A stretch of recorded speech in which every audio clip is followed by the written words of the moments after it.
This weekend saw one of the biggest demonstrations to date over British Rail's plans. 15,000 people marched on Downing Street demanding a rethink of the route for the fast Channel Tunnel link. Today, some of the Bromley protesters who took part in that protest viewed our report from France. They said it underlined their own conclusion that the French had a much fairer, more open and more realistic approach to the project.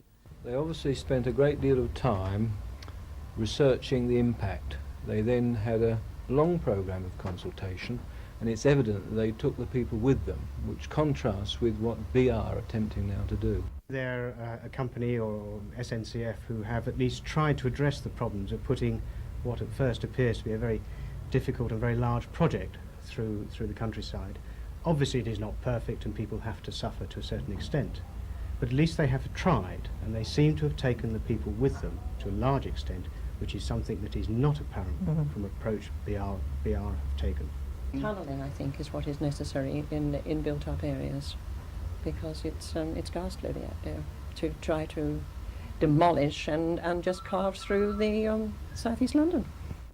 Action groups say British Rail's biggest mistake has been poor public relations and lack of consultation. They're inept. They haven't appreciated the opposition that's now obviously forthcoming, and frankly I wouldn't envy their position. They seem to have almost an impossible task.